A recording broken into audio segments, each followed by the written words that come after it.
Hello students, beta today in this lecture I am going to discuss about the nuclear density. So beta अगर आप इस word ਨੂੰ देखते हैं nuclear density ਕੀ ਹੁੰਦਾ ਰਾਜੇ mass per unit volume. Nuclear density means mass per unit volume of a nucleus is called nuclear density.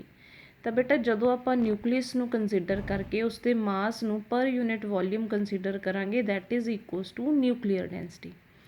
और बेटा रो की हुंदा राजे मास बाय वॉल्यूम हुण आपां न्यूक्लीयर वर्ड इत्थे बेटा एसोसीएट करदा न्यूक्लियस दे नाल तां इट मीनस की है बेटा mass of nucleus upon volume of nucleus. हुण बेटा जो मास है न्यूक्लियस दा वो की चीज़ होगी मास ऑफ प्रोटोन और न्यूट्रॉन इनटू मास नंबर यही होगा राजे। अगर आप मास फाइंड करना है बेटे न्यूक्लियस का तो किस इक्वल होंगे मास प्रोटोन का लै लो चाहे न्यूट्रॉन का into mass number by volume of nucleus. तो बेटे मास ऑफ प्रोटोन आपको पता है 1.66 इंटू 10⁻⁻27 होंगे। मास नंबर में बेटा आप ए दे नाल रिप्रजेंट करते हैं, ठीक है जी। वॉल्यूम ऑफ न्यूक्लियस नू वी दे नाल करते हैं। ना बेटा आप की करांगे वी की वैल्यू नू फाइंड करांगे, इत्थे सबस्टिट्यूट करांगे बेटे, then at the end we will get the value of nuclear density. So v की होंगे बेटे 4/3 पाई r क्यूब बिकॉज बेटा जो न्यूक्लियस है वो की है अपने को स्फीयर है तो स्फीयर का जो वॉल्यूम होंगे 4/3 पाई r क्यूब होंगे।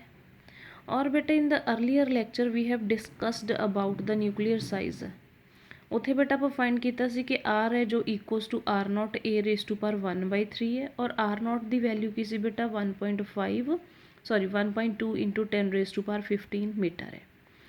तो बेटे इत्थे आर की वैल्यू ए वाली पुट कर दो तो तुसी पुट किया तो बेटे की आ गया r0 का क्यूब आ गया।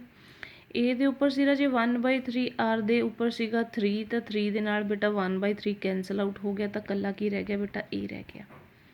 हुण r0 की है बेटे सानू पता है कि उसकी वैल्यू इन्नी है रजे, इसनू सबस्टिट्यूट करता ए नू एज इट इज़ तो ये की आ गया बेटे साडे कोल वॉल्यूम ऑफ न्यूक्लियस आ गया।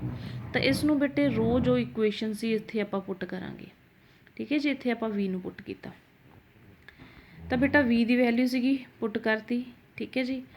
उस तो बाद 1.6 बेटा ए दे नाल ए कट गया रजे, रैसट ऑफ द जो क्वांटिटी सीगियां बेटा उन्हां दी वैल्यू नू आपां सबस्टिट्यूट कीता रजे।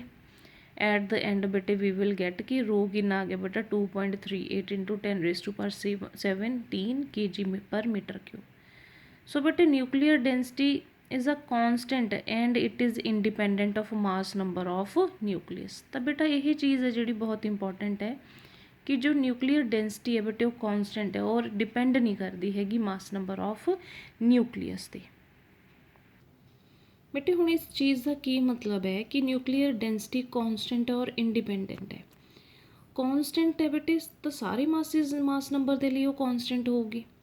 तो बेटा इसका आंसर यही है कि जो न्यूक्लियर डेंसिटी सेम का मतलब की है कि प्रोटोन एंड न्यूट्रॉन बेटा हैव नीयरली आइडेंटिकल मासिस, उन्होंने दोनों के बेटे मासिस की ने आइडेंटिकल ने, इस करके बेटा there will be the same mass for a given volume.